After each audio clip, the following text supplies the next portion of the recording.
கர்த்தருடைய பரிசுத்த நாமத்துக்கு மகிமை உண்டாகட்டும். யோவான் 3:16 தியானிப்போம். யோவான் 3:16.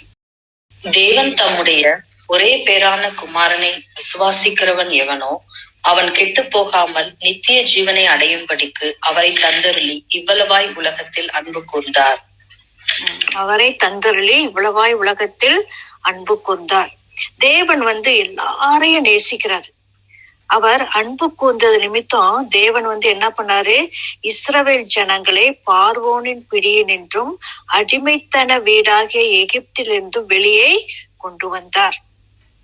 அதே போல நம்மை பாவத்திலிருந்தும் பாவத்தின் வல்லமையிலிருந்தும் விடுதலை ஆக்கினார் என்பது இதற்கு நிழலாட்டமாய் இருக்கிறது. அப்போ தேவனுடைய சுபாவம் அன்பு. அதாவது எல்லாரையும் எப்பேற்பட்ட பாவியா இருந்தாலும் அவனை பாவத்தின் வல்லமையிலிருந்து விடுதலையாக்க அவர் அன்புள்ளவராய் இருக்கிறார். ஆனா அவருடைய பிள்ளையா வந்த பிறகு அவர் ஒவ்வொரு பேரிலும் பாராட்டும் அன்பின் அளவு வித்தியாசம் காணப்படுகிறது. அவர் எல்லாரையும் நேசிக்கிறாரு, எல்லாரிடத்துல அன்பு கூறுகிறாரு. ஆனா அவர் பிள்ளைய ஆன பிறகு அவர் ஒவ்வொருத்தர் பேரிலும் வித்தியாசமான அன்பை காட்டுகிறார். அதற்கு நம்ம வேதத்துல நமக்கு நிறைய ப்ரூஃப் இருக்குது. அப்போ அதாவது இப்போ தேவன் ஒரு மிக சிறந்ததை மனிதனுக்கு கொடுக்க விரும்புறாருன்னு வச்சுக்கோங்களேன். அப்போ ஆனால் மிக சிறந்ததை பெற்றுக்கொள்ள வேண்டும் என்று அவன் விரும்புகிறானா இல்லையா என்பது அவனை பொறுத்ததே ஆகும். கர்த்தர் எல்லாருக்குமே பெஸ்டா கொடுக்கணும், முழு அன்பை கொடுக்கணும் தான் விரும்புறாரு. ஆனா அதை பெற்றுக்கொள்ள அந்த மனுஷனுக்கு விருப்பம் இருக்குதா, எந்த அளவுக்கு அவன் விரும்புகிறான், அதை பொறுத்துதான் என்ன செய்ய முடியும், ஆண்டவர் சிறந்ததை கொடுக்க முடியும், அவருடைய முழு அன்பை கொடுக்க முடியும். அப்ப தேவன் தம்முடைய அன்பை வெளிப்படுத்தும் போது மனிதன் அதற்கு இணங்க செயல்பட வேண்டும். அதாவது மனிதன் அதன் பிரதிக்கிற அவன் ரெஸ்பான்ஸ் எப்படி இருக்கு அந்த அளவுக்கு ஏற்பதான் அவர் அவனை அந்த அன்பினால் நிறைத்து அந்த அன்புக்கு ஏற்றவாறு கிரியை செய்கிறார். இதற்கு நமக்கு உதாரணம் வேணும்னா, ஏசாவின் சந்ததியை விட இஸ்ரவேல் புத்திரரிடம் தேவன் என்ன செஞ்சாரு, அன்பை காண்பித்தார். இந்த வித்தியாசத்துக்கு என்ன காரணம்னு பார்த்தோம்னா, யாக்கோபு உன்னத ஜீவியம் செய்ய யாக்கோபை அழைத்தார். அந்த அழைப்பை ஏசா என்ன பண்ணா, அந்த விலகி சென்றான். ஏன்னா யாக்கோபு அழைப்பை ஏற்று தேவன் பக்கமாக திரும்பினான். ஆனா ஏசா என்ன பண்ணா, சேஷ்ட புத்திர பாகத்தை அசட்டை பண்ணினான். யாக்கோபோ என்ன பண்ணா, அதை சுதந்திரித்து கொள்ள தருணம் பார்த்து கொண்டிருந்தான். இப்ப ரெண்டு பேத்துக்குள்ள வித்தியாசத்தை பாத்தீங்களா? அவனுக்கு கொடுத்ததவே அவன் அசட்டை பண்ணான். ஆனா இவன் என்ன பண்றான், அந்த ஆசீர்வாதத்தை எப்படியாவது எப்படா தருணம் கிடைக்கும் அதை சுதந்திரித்து கொள்ளலான்னு பாக்குறான். அது மாதிரி நம்மையும் தேவன் உன்னத ஜீவியம் செய்ய அழைக்கிறாரு. யார் யார் அந்த வாஞ்சையோடு இருக்காங்களோ அவங்களுக்கு தான் ஆண்டவர் அதை கொடுக்க முடியும். இப்ப லோத்தின் பிள்ளைகளையும் எடுத்துக்கிட்டீங்கன்னா அப்படிதான். லோத்துக்காக ஆண்டவர் கரிசனையோடு அன்போடு தான் அவனை வெளியே கொண்டு வந்தாரு. ஆனா அவன் ஆண்டவர் சொன்னபடி போக சொன்ன இடத்துக்கு போகல. கடைசியில என்னாச்சு, அவங்க பிள்ளைங்க எல்லாம் அவமானத்துல முடிவடைந்தாங்க. மோவாபியர், அம்மோனியர், ஒரு சபிக்கப்பட்ட சந்ததி வந்துச்சு. ஆனாலும் ஆண்டவர் கரிசனை உள்ளவராய் இருக்கிறார். ஏசா மூலம் ஏதோமியர் இருந்தாங்க. ஆனா ஆண்டவர் பாருங்களேன், அந்த வழியாக செல்லும் போது அவங்க விஷயத்துல தலையிட வேண்டாம் சொல்றாரு. உபாகமம் 2:5. அவர்களோட போர் செய்ய வேண்டாம், அவர்கள் தேசத்திலே ஒரு அடி நிலமும் உங்களுக்கு கொடேன், சேயீர் மலை நாட்டை ஏசாவுக்கு சுதந்திரமாக கொடுத்திருக்கிறேன். பாத்தீங்களா, ஆண்டவர் அவன் ஆண்டவருடைய திட்டத்தை விட்டு விலகி சென்றாலும் அந்த கரிசனை உள்ளவராய் இருக்கிறார். அவனுக்கு நான் அதை கொடுத்திருக்கிறேன், அதை நீங்க என்ன செய்யாதீங்க, ஒண்ணும் பண்ணாதீங்க. அது 9:9 அப்பொழுது கர்த்தர் என்னை நோக்கி, நீ மோவாபை வருத்தப்படுத்தாமலும் அவர்களோட போர் செய்யாமலும் இரு. அவர்கள் தேசத்தில் உனக்கு ஒன்றும் சுதந்திரமாக கொடேன். ஆர் என்னும் பட்டணத்தின் சீமையை லோத் புத்திரருக்கு சுதந்திரமாக கொடுத்தேன். பாத்தீங்களா, ஆண்டவர் கொடுத்ததை அவ்வளவு கரிசனை உள்ள. அவங்க விலகி சென்றாலும், அவங்க ஆண்டவர் கீழ்ப்படியலன்னா கூடயும் அவங்களுக்கு கொடுத்ததை அவர் விட்டு அவங்க இது பண்ணிக்கிட்டுன்னு சொல்லி அந்த கரிசனை உள்ளவராய் இருக்கிறார். அவர்களிடத்தில் குறைகள் இருந்தும் தேவன் என்ன செய்தாரு? கொடுத்தாரு. இஸ்ரவேல் சென்றடைய வேண்டிய இடம் கானான். அவர்கள் மேலுள்ள கரிசனை விட இஸ்ரவேல் புத்திரரிடம் மேல் கொண்டிருந்த அன்பு மேலானது. உங்களுக்கு அந்த வித்தியாசம் புரியும் நினைக்கிறேன். ஆண்டவர் எல்லாருக்கும் முழு அன்பையும் சிறந்ததையும் கொடுக்கணும்னு விரும்புறாரு.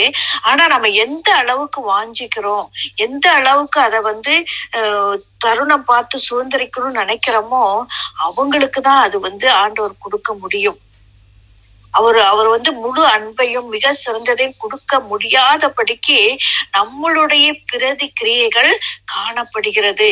நான் பாவத்திலேதான் ஜீவிப்பேன், ஆண்டவர் பிரியமில்லாத செய்வேன், ஆண்டவர் கீழ்ப்படிய மாட்டேன் அப்படின்னா அவர் எப்படி நமக்கு சிறந்ததை கொடுக்க முடியும்? எப்படி நம்மள அவர் உன்னத ஜீவியம் செய்ய வைக்க முடியும்?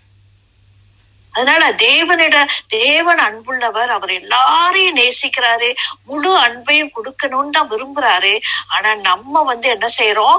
அதற்கு தகுதியற்றவர்களாய் அதை சுதந்திரிக்க முடியாமல் காணப்படுகிறோம். தேவன் நம்ம ஒரு மேன்மையான ஜீவியம், பரிசுத்தமான ஒரு ஜீவியம் செய்யணும்னு விரும்புறாரு. உபாகமம் 7:6. நீ உன் தேவனாகிய கர்த்தருக்கு பரிசுத்த ஜனம். பூச்சக்கரத்தில் உள்ள எல்லா ஜனங்களிலும் உன் தேவனாகிய கர்த்தர் உன்னை தமக்கு சொந்தமாய் இருக்கும்படி தெரிந்து கொண்டார்.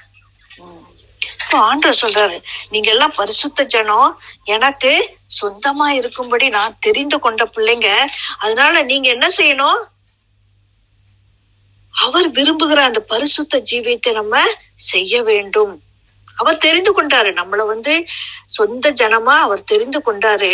ஆனா அவரு இப்ப நம்ம பிள்ளைங்கன்னு வந்துட்டோம்னா நம்ம நம்ம ஒழுங்கா இருக்கணும் அப்படி சொல்லி நம்ம விரும்புறோம்ல. அதே மாதிரிதான் ஆண்டவர் நம்மள சொந்த ஜனமா ஏற்றுக்கொண்டாரு.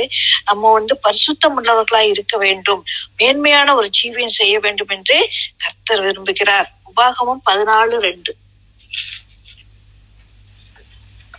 நீங்கள் உங்கள் தேவனாகிய கர்த்தருக்கு பரிசுத்தமான ஜனங்கள்.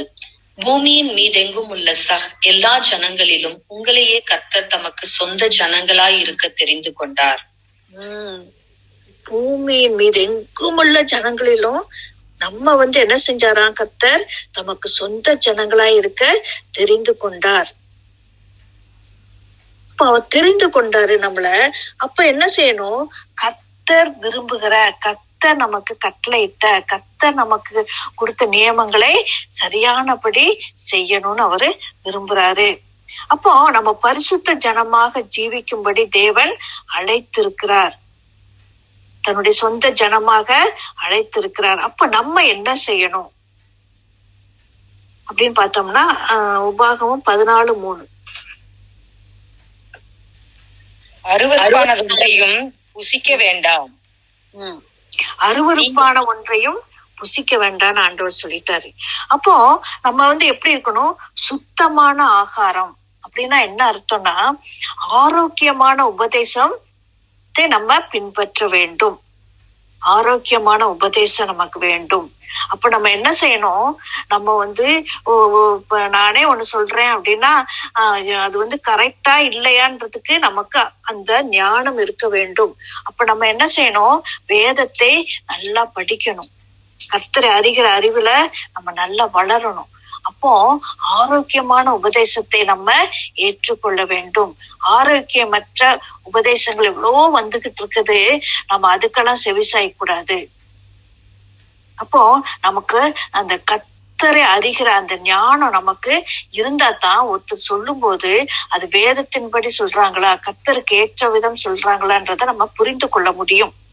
அதுக்குத்தான் நம்ம தினம் நல்ல ஆண்டவரோடு நல்ல ஐக்கியமா இருக்கணும், நல்ல வேதம் வாசிக்கணும், நல்ல ஆண்டவரை அறிந்து கொள்ள வேண்டும். அப்போ நம்ம என்ன செய்யலாம், ஆரோக்கியமான உபதேசத்தை புசிக்க வேண்டும் அப்படின்னு கர்த்தர் விரும்புறாரு. சீயோனின் சத்தியம் நமக்கு எடுத்துக்கொள்ள வேண்டும். அடுத்து கர்த்தர் என்ன விரும்புறாருன்னா, உபாகமம் 14:9, ஜலத்தில் இருக்கிற எல்லாவற்றிலும் சிறகும் செதிலும் உள்ளவைகளை எல்லாம் நீங்கள் புசிக்கலாம். சிறகும் செதிலும். அப்போ நீரில் சிறகு என்ன செய்யும், சிறகு இருந்தாதான் அந்த மீன் என்ன செய்யும், அந்த எதிர்நீச்சல் போட்டு நல்லா ஸ்விம் பண்ணும்.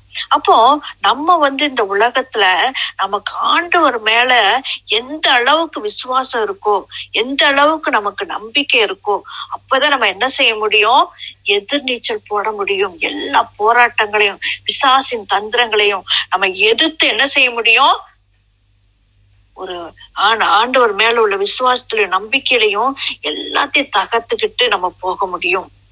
அப்போ நம்ம முதல்ல ஆரோக்கியமான உபதேசத்தை புசிக்க வேண்டும். அடுத்தது நமக்கு விசுவாசம், ஆண்டவர் மேல முழு விசுவாசமும் நம்பிக்கையும் இருக்க வேண்டும். அப்பதான் நம்ம ஒரு ஜெயமுள்ள ஜீவியத்தை செய்ய முடியும். அடுத்து ஆண்டவர் என்ன விரும்புறாருன்னா, உபாகமம் 14:11, சுத்தமான சகல பட்சிகளையும் நீங்கள் புசிக்கலாம். பறவைகளில் சுத்தமானவைகள், அதாவது பறவை மேல பறக்கிறது. அப்போ நம்முடைய எண்ணங்கள் எப்படி இருக்கணும், சுத்தமா இருக்க வேண்டும். ஆகாயத்தில் பறக்கும் பறவையை போல நம்ம ஒரு உன்னத ஜீவியம் செய்ய வேண்டும். நம்ம வெளியே மத்தவங்களை ஏமாத்திடலாம், ஆனா நம்முடைய எண்ணத்துல என்னென்ன தோன்றுகிறது, என்னென்ன எண்ணங்கள் வருதுன்றது கர்த்தருக்கு தெரியும். அதனால ஆண்டவர் என்ன செய்யறாரு, உங்க எண்ணங்கள் சுத்தமா இருக்க வேண்டும். ஆகாயத்தில் பறக்கும் பறவை போல ஒரு உன்னத ஜீவியம் செய்ய வேண்டும். அடுத்து கர்த்தர் என்ன சொல்றாருன்னா, உபாகமம் 9:29,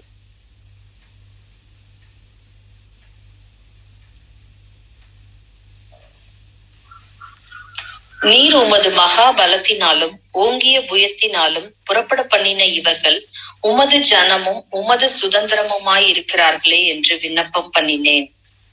நம்மள யாரு, தேவனுடைய சுதந்திரம், பிள்ளைகள் கர்த்தரால் வரும் சுதந்திரம். நம்ம யாரு, தேவனுடைய பிள்ளைகள்.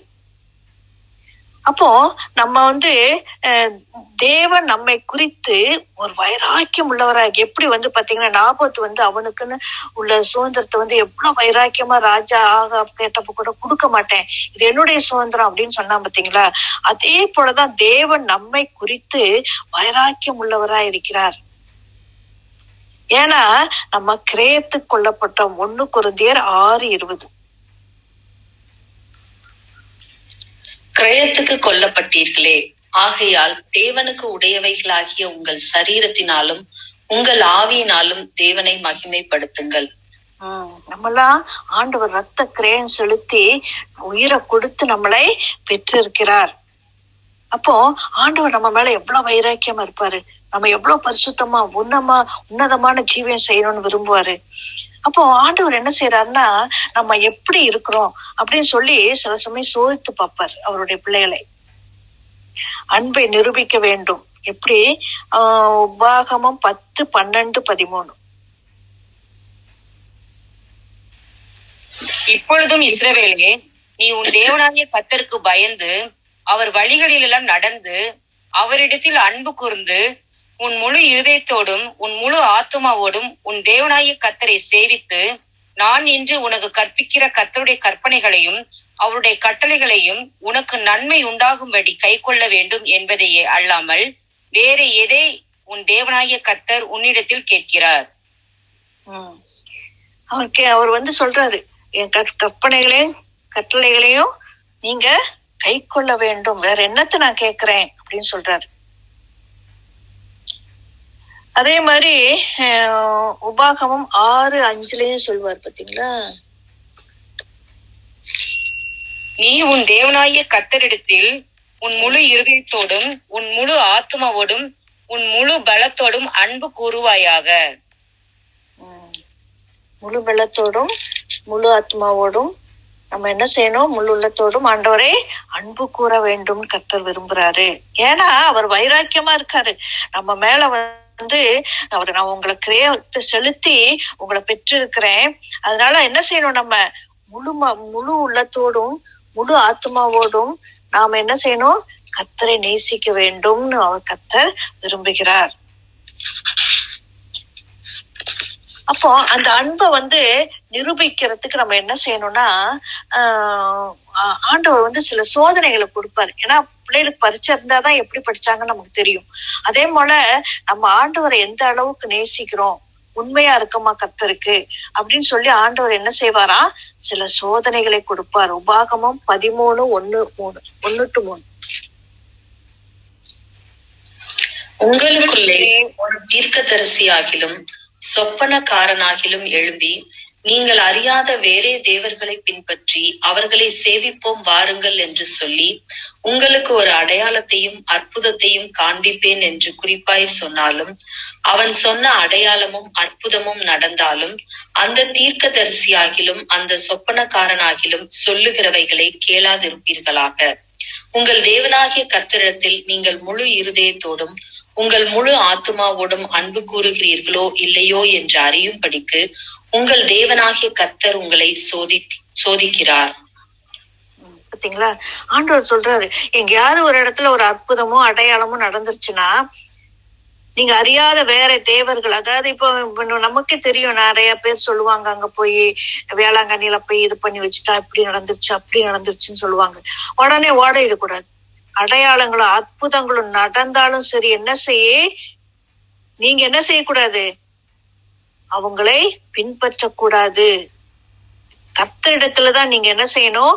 முழு இருதயத்தோடும் முழு ஆத்மாவோடும் அன்பு கூறுகிறீர்களோ இல்லையோன்னு சொல்லி ஆண்டவர் டெஸ்ட் பண்ணி பார்ப்பாரு. எங்கேயாவது அற்புத அடையாளம் நடந்த உடனே ஓடுறோமா? கர்த்தர் சொல்றார், எங்கேயாவது யாராவது சொன்ன உடனே நீங்க இது பண்ணிடுற என்ன பண்றோம்னு சொல்லி பார்ப்பாரு. நம்ம என்ன செய்யணும்?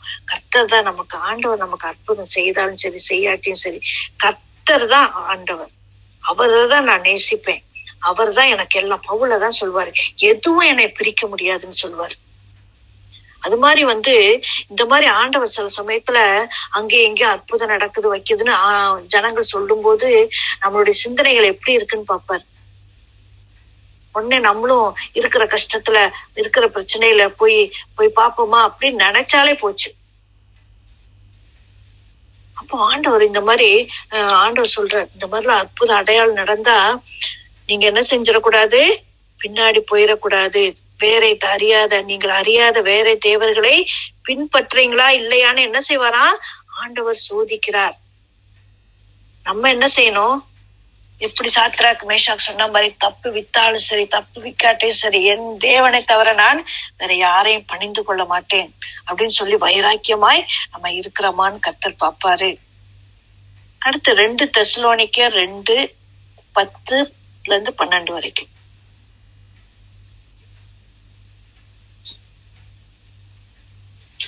கெட்டு போகிறவர்களுக்குள்ளே அநீதியினால் உண்டாகும் சகலவித வஞ்சகத்தோடும் இருக்கும் ரட்சிக்கப்படத்தக்கதாய் சத்தியத்தின் மேலுள்ள அன்பை அவர்கள் அங்கீகரியாமற் போனபடியினால் அப்படி நடக்கும்.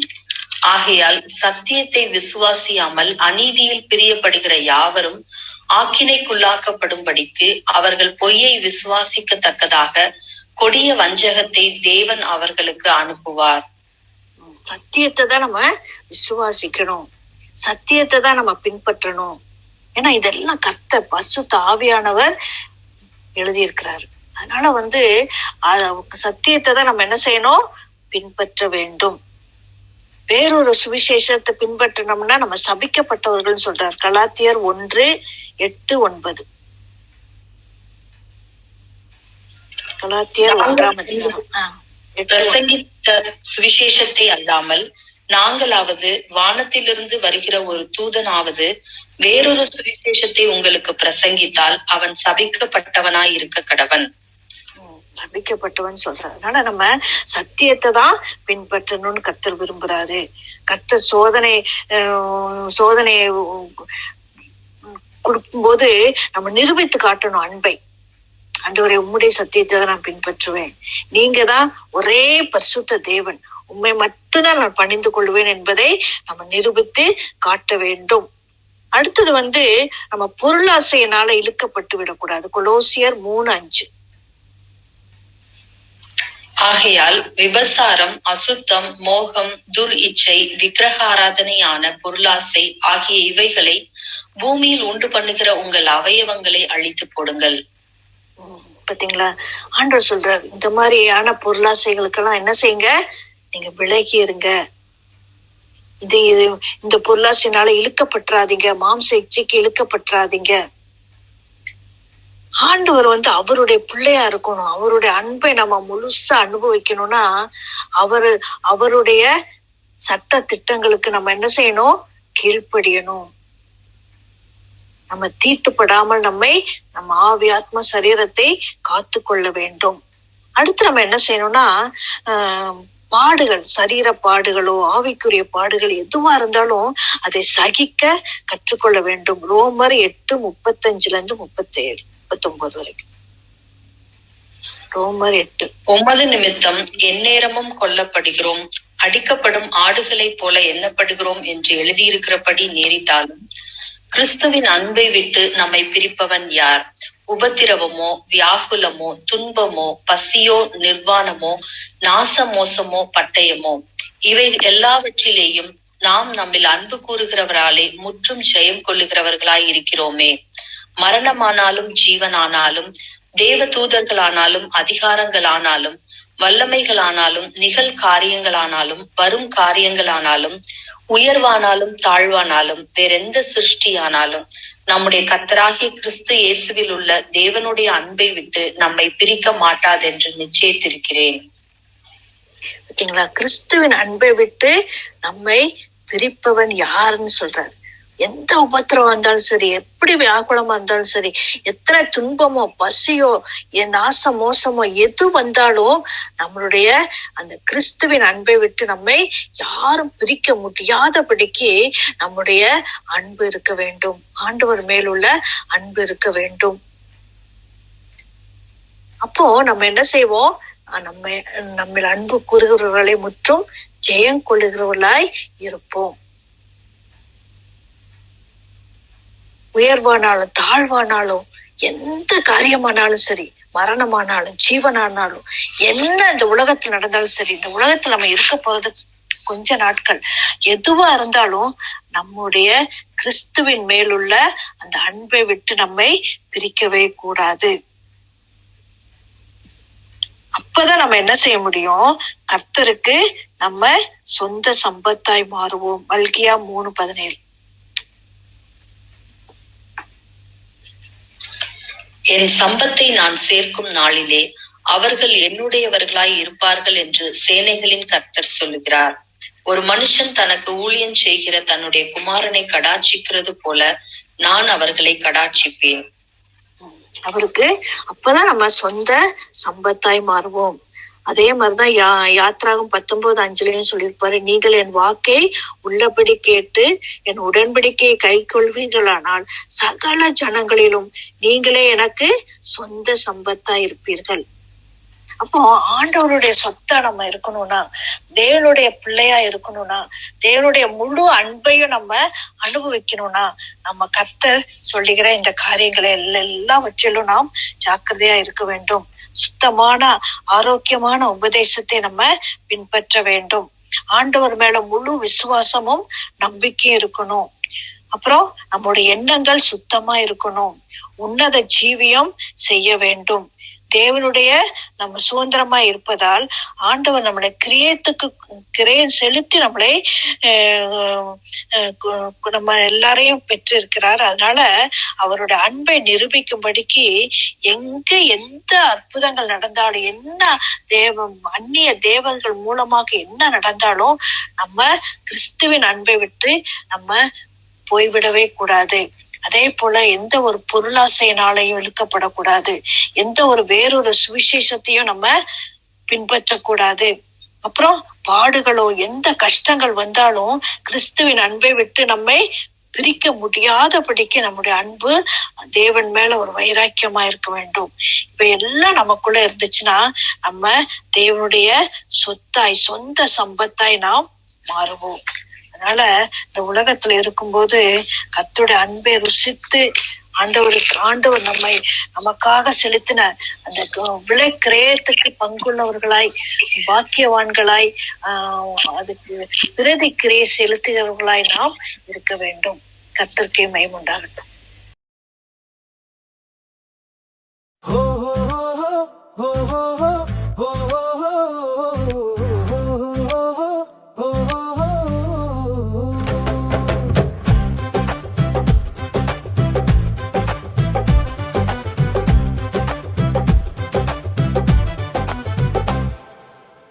உன்னத பரமனின் அடைக்கலமே, அஞ்சியவனுக்கு புகலிடமே.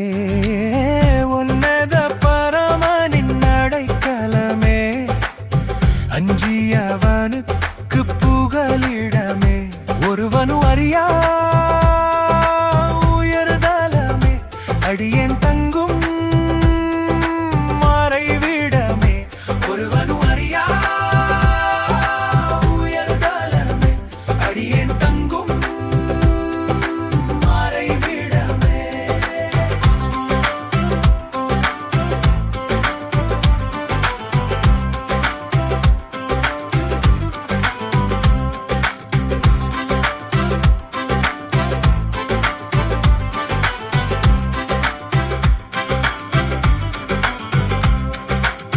வேடரின் கண்ணி வார்த்தைகளும், வஞ்சகரின் தீச்சூழ்ச்சிகளும், கொள்ளை நோயும் கொடிய விஷமும், கோரமான பயங்கரமும் நாளும் என்னை அணுகினாலும் அவர் சமூகம் காத்திடுமே. உன்னத பரமனின் அடைக்கலமே, அஞ்சியவனுக்கு புகலிடமே.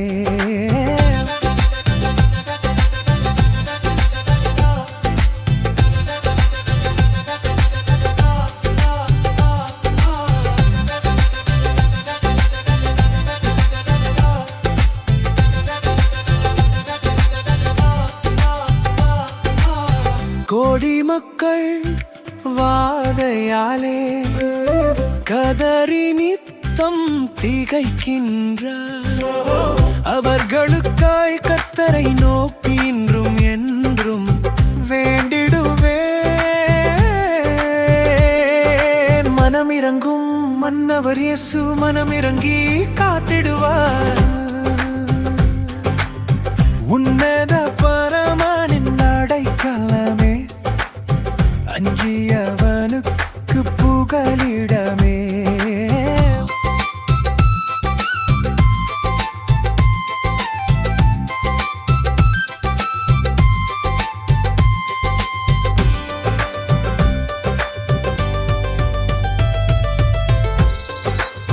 தீங்கு செய்யும் மிருகத்தையும், சீறி நிற்கும் பாம்பினையும் பயந்திடாமல் நோக்கி நடந்து மிதித்து நானும் சென்றிடுவேன். உயரமான அடைகலத்தில் நாளும் பொழுதும் வாழ்ந்திருப்பேன்.